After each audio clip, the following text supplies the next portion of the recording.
Bien, vamos a hacer un pequeño vídeo sobre todo vamos a ir al grano, vamos a intentar ir al modelo cuántico, ¿no?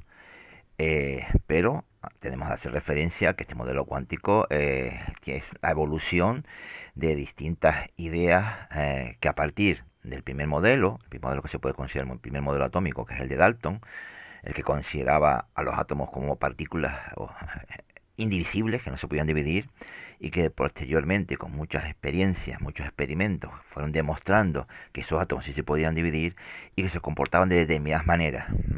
Y lo que sí hay que tener en cuenta es esta frase que he colocado aquí al final, que los modelos, sea cual sea, debe siempre explicar los hechos experimentales que ocurren en la realidad. Si no, el modelo no sirve, ¿no? Entonces, por eso la evolución de estos modelos, ¿no? Desde Dalton, el del Thomson, que habla del pudén de pasas, el de Rutherford, que ya se parece más a la idea que tenemos de un átomo, como un núcleo central y los electrones dando vueltas, como el de Bohr, que ya habla que estos movimientos de los electrones no pueden ser cualquiera, sino que deben estar colocados en órbitas determinadas, y al modelo actual, el modelo cuántico, que nos dice que es imposible saber dónde está el electrón. Simplemente se puede saber en qué zona está, en qué zona hay mucha probabilidad de encontrarlo.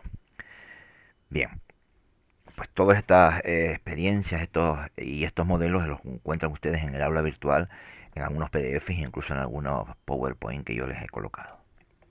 Bien, con todas estas ideas que hemos visto anteriores, ¿no? De distintos modelos, y con dos ideas nuevas, ¿no? Como son la hipótesis de Broglie. De Broglie que estudiaba la luz, ¿no? Estudiaba la luz hasta que en ese momento se pensaba que las partículas, es decir, la masa, las partículas físicas eran un tipo de fenómeno y las ondas, la luz, era otro tipo de fenómeno totalmente independiente. Pero de Broglie, estudiando la luz, pues llegó a la conclusión que la luz se podía comportar como partícula. De ahí los científicos de esa época pues definieron lo que llamaban los fotones, ¿no? Que son partículas de luz, ¿no? Aunque la luz no es una partícula, la luz es una función, es una onda, ¿no? Aquí vemos una imagen de las radiaciones o de las ondas electromagnéticas desde las ondas de radio a las ondas de rayos X, perdón, de rayos gamma. Bien, pues la hipótesis de Broglie lo que ideó es que si una luz o la luz se puede comportar como partícula, ¿por qué una partícula no se puede comportar como una luz? Entonces, esa hipótesis, él incluso hizo estudios de posibles partículas y sus funciones de onda. Por otro lado, un físico alemán, Heisenberg, planteó o enunció el principio de incertidumbre de Heisenberg, que viene a decir algo así como que es imposible saber dónde está el electrón de un átomo, ya que de forma muy sencilla, ya que para poderlo medir dónde está situado debemos verlo y para verlo hay que iluminarlo. Y claro, y las partículas de la luz, los fotones, van a chocar con la partícula electrón y la van a desviar, ya que son similares en cuanto a tamaños y demás. Con lo cual sería imposible siempre saber dónde está el electrón, ya que para poderlo ver debemos de manipularlo y por tanto la luz con lo que lo podamos digamos visualizar va a afectar a esa partícula, a ese electrón que ya no está situado donde estaba previamente. Bien, con estas dos ideas y este hecho que acabo de comentar de Broglie, de decir, ¿y por qué entonces un electrón no se puede comportar como una función de onda, como una luz? Bien, pues Redinger lo que hizo fue aplicó los cálculos matemáticos de las funciones de onda a los electrones y obtuvo una ecuación que determinaba la evolución del electrón en el átomo. Son ecuaciones matemáticas complejas, simbolizadas por esta letra, vamos a llamarla phi, no sé exactamente cuál sería su nombre en griego, pero bueno. Bien, esta función no tiene un significado físico real, lo único que nos dicen es la evolución del electrón dentro del átomo, pero se observó que el cuadrado de esa función, con ese cuadrado obteníamos unas funciones matemáticas que eran unas zonas alrededor del núcleo donde era muy probable encontrar el electrón, una probabilidad de mayor del 90, 95, 99%. Es decir, al elevar al cuadrado esas funciones de onda que obtuvo Redinger, lo que obteníamos era un gráfico, una función matemática determinaba una forma en el espacio alrededor del núcleo donde ese electrón podía estar, o era muy probable encontrarlo. Bien, esa función de onda, que vamos a llamar a partir de ahora orbital, este cuadrado, dependía de tres números. Estos tres números se les llamó a partir de ahora números cuánticos. Es decir, la probabilidad de encontrar electrones en una zona alrededor del núcleo depende de tres números, que a partir de ahora llamaremos números cuánticos. Bien, veamos ahora esos tres números cuánticos. Primer número cuántico principal.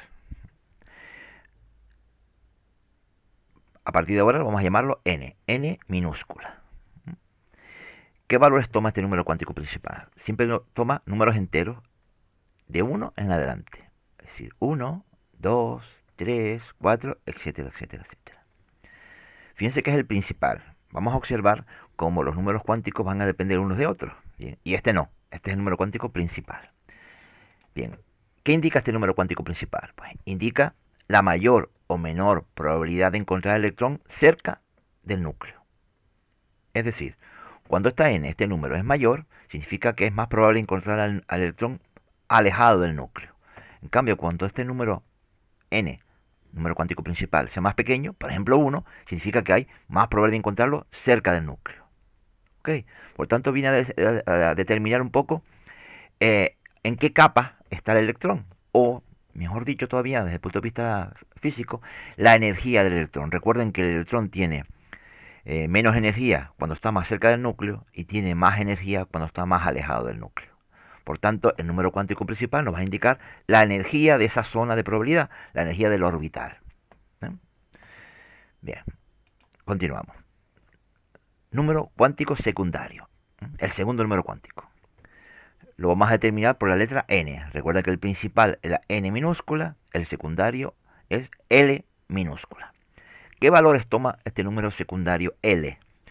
Pues empieza, también es un número entero, empieza en 0, siempre, y va aumentando 0, 1, 2, hasta llegar a n-1. ¿Qué significa llegar a n-1? Que este depende del anterior y nunca puede igualar ni sobrepasar a n. Va a depender del anterior, es decir, que si la n vale 1, la L solo puede valer 0, puesto que 1 no está permitido porque igualaría la n. Otro ejemplo, si la n vale 2, ¿qué significará? Que la L puede ser 0, puede ser 1, y ahí se queda. Porque 2 no puede, porque igualaría la n. Es decir, este número secundario depende del anterior. Lo máximo que puede valer es n-1, es decir, un valor menos que el n. ¿Qué significa? ¿Qué significado tiene este número cuántico secundario? Bien, el número cuántico secundario va a indicar los distintos subniveles de energía que hay dentro de un orbital. Es decir, en principio podemos pensar que todas las zonas dentro de probabilidad son iguales y con la misma energía. Y sí, en principio puede ser así. Pero ¿en qué sitio exacto de esa zona es más probable encontrar el electrón? ¿En qué subnivel de energía? Por tanto, el número secundario podemos indicar que nos va a decir, nos va a determinar la forma de ese orbital, la forma de esa zona de probabilidad. De forma histórica, a este número cuántico secundario se le han asignado letras. ¿Por qué? Pues bueno, como cuando la L vale 0, la forma de esa zona de probabilidad tiene una determinada forma. Que cuando L vale 1 tiene otra forma diferente. Que cuando la L2 tiene otra forma diferente. Se han asignado letras a esas formas. Ahora lo veremos mejor en un gráfico que veremos posteriormente. Es decir, que cuando la L vale 0, a eso se le llama orbital tipo S. Porque la forma, ya lo veremos, es una forma redonda, esférica. Que cuando la L vale 1, tipo P, orbital tipo P. Que cuando la L vale 2, tipo D. Que cuando la L vale 3, tipo F. Y aunque matemáticamente puedan existir números cuánticos secundarios 4, 5, 6, en la práctica prácticamente no existe. Es decir, con los primeros 4 completamos todos los electrones que se pueden colocar en los átomos que se conocen actualmente. Pero matemáticamente, recuerden que esto es un estudio matemático, las ecuaciones de onda de Schrödinger, pues teóricamente, sencillamente son por orden alfabético, a partir de la F, F, G, H, I, pero bueno, realmente hasta la F tenemos más que de sobra. Número cuántico principal, recordemos, nos indica lo alejado que está el electrón o la zona de probabilidad de encontrar el electrón respecto al núcleo. El secundario, la forma que tiene esa zona de probabilidad. Aquí nos vamos a ir adelantando un poquito. Aquí vemos tres orbitales tipo S, es decir, la L vale 0. Y como ven, uno es más pequeño que el otro. Eso significa que aquí la N, el número cuántico principal, es más pequeño, es más probable encontrarlo cerca del núcleo que, por ejemplo, en este caso de aquí, que la N vale 3. Es decir, es más probable encontrarlo alejado que cerca del núcleo. Aquí tenemos otro ejemplo de orbitales tipo P. Estos son tipo S, son todos redondos. Pero aquí están los tipo P. Como ven ustedes, en los tipo P no son zonas esféricas alrededor del núcleo, sino una especie de 8 dimensional. Supuestamente aquí estaría el núcleo en el centro y por tanto, fíjense, la probabilidad de encontrar el electrón es un poco dispersa, no es exactamente de forma continua alrededor del núcleo, ¿no? Y ahí vean tres orbitales de este tipo. Ya lo veremos el porqué, ¿no? Cuando decimos que la P, que son orbitales tipo P, perdón, si es que la L vale 1, son de este tipo en forma de 8. Y ya si son tipo D, la L vale 2, pues ya son, aunque son parecidos, hay algunos que difieren un poquito unos de otros. Fíjense, este de aquí, esa forma no tiene nada que ver con estas de aquí, aunque estos cuatro sí se parecen, aunque su orientación es diferente. Por tanto, tenemos hasta ahora dos números cuánticos, el principal y el secundario, el N y el L. Nos queda uno, número cuántico magnético, llamado, simbolizado por M sub L, aunque muchas veces la gente lo llama M solo. Se puede admitir M o M sub L. A mí me gusta más llamarlo M sub L, pero bueno, da exactamente igual. Bien, este número cuántico secundario depende del L. ¿Qué valores toma el número cuántico M sub L o M? Pues como depende de L, fíjense, varía, empieza en 0 y va aumentando hasta hacia arriba, el lado positivo, digo, aumentando 0, 1, 2, 3, hasta llegar a L. Y también va disminuyendo de forma negativa, si es el 0, menos 1, menos 2, menos 3, hasta llegar a menos L. Es decir, tiene un margen de variación siempre dependiendo del valor de la L. ¿Ok? Bien, ¿qué indica este número cuántico magnético? Bien, algo que ya hemos visto en las imágenes anteriores. Bien, hemos visto que alrededor del núcleo aparecen una especie de zonas de probabilidad, pero esas zonas de probabilidad, al tener sobre todo, fíjense en estos dos casos de aquí, porque aquí no hay una orientación especial del orbital, porque al ser redondo, al ser esférico, no, da igual como los gires, siempre tiene la misma orientación, pero en el caso de estos tres de aquí, por ejemplo, este por ejemplo está orientado en torno a un eje X ficticio, este está orientado en torno a un eje Y y este está orientado en torno a un eje X. Es decir, la orientación es diferente. Los orbitales son exactamente iguales. Por tanto, la energía de cada uno de estos orbitales es exactamente la misma. Un electrón no le da igual estar en un orbital como porque la energía que posee el orbital, o la energía que va a tener el electrón cuando esté en ese orbital, es exactamente igual. Pero se observó en su momento que cuando se realizaban experimentos de espectros atómicos en presencia de campos magnéticos, pues las líneas del espectro se subdividían, es decir, lo que en principio era una sola línea se convertía en varias. Eso, la explicación la dan en la mecánica cuántica, la da este modelo cuántico, ¿no? Puesto que el número cuántico magnético da las distintas orientaciones que puede tener en orbital. Por ejemplo, cuando la L vale 1, ¿cuánto vale M sub L? Pues 0, 1 y menos 1. Tres posibilidades. Son tres orientaciones diferentes. Aquí las vemos las tres orientaciones. En cambio, cuando la L vale 2, podemos tener 2, 1, 0, menos 1 y menos 2. Tenemos 5 posibles orientaciones. Son estas 5 que se ven aquí en esta imagen de los orbitales D. Es decir, el número cuántico secundario nos da la distinta orientación que tienen los orbitales en torno al núcleo. Bien, que son exactamente iguales en cuanto a energía, que solamente se diferencian cuando aparece un campo magnético. Por eso a estos orbitales se les llama degenerados. El término degenerado significa que tienen la misma energía, ¿ok? Por tanto, la idea es, si yo soy un electrón, me voy a colocar en un orbital de estos tres de aquí, me da igual colocarme aquí que colocarme aquí, que colocarme aquí. Por eso se dice que son degenerados, porque son exactamente iguales. ¿Ok? Para que veamos un poco más el término este de por qué aparecen estas degeneraciones o estas orientaciones. eh, Existía un experimento que se llamaba el efecto Zeeman, que no tenía explicación, ¿no? Se observaba que cuando hacía un espectro de emisión de los átomos, ocurría o aparecía en el espectro, aquí lo vemos mejor, fíjense aquí, aparecía una raya de color. Por tanto, esta raya de color que implicaba un salto energético de un orbital, por ejemplo, 2s a un orbital 2p, ¿no? De una zona de donde encontrar el orbital a otra zona donde encontrar el orbital. Un solo salto, una sola línea.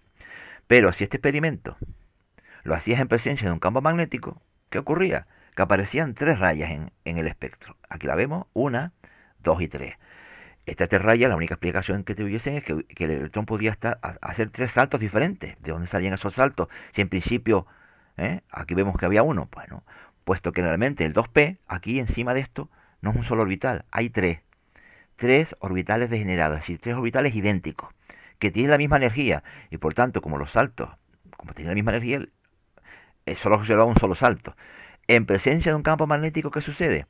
Que esa orientación de esos orbitales interaccionan con el campo magnético de forma diferente y al interactuar, pues cambia un poquito su energía y entonces de lo que en principio parecía un solo orbital, aparecen tres. Por tanto, al aparecer tres orbitales diferentes con pequeñas diferencias de energía, el electrón podía tener tres saltos diferentes, saltar desde aquí hasta arriba, saltar desde aquí al medio o saltar desde aquí hasta aquí. Cada uno de estos saltos era una cantidad de energía diferente, por tanto una radiación de color diferente. Este efecto se llamaba el efecto Zeeman, que no se podía explicar con los anteriores modelos y que sí se puede explicar con este modelo cuántico. Resumiendo, y con esto dejamos el tema de los números cuánticos por ahora. Tenemos tres números cuánticos que hemos descrito anteriormente. Esos tres números cuánticos determinan un orbital. ¿Qué es un orbital? Una zona alrededor del núcleo donde existe mucha probabilidad de encontrar el electrón. Cada orbital tiene un tamaño, una forma y una orientación diferente. Y por tanto una energía diferente. Así, para determinar o para indicar o para eh, señalar a un orbital, tenemos que decir sus tres números cuánticos. El número cuántico n, aquí lo vemos, que me dice su tamaño, por tanto lo alejado que está o no del núcleo. L, su forma espacial. Y por último, m suele su orientación. Indicando tres números cuánticos tenemos un orbital. Y en los orbitales, pues ¿qué hacemos? Metemos electrones o aparecen o están dentro los electrones. Ya esto lo trataremos en otro vídeo. Esperemos aunque esto es un poco complicado, yo creo que sí se entiende, pero en el fondo es bastante sencillito. Pues nos vemos en otro vídeo. Hasta luego.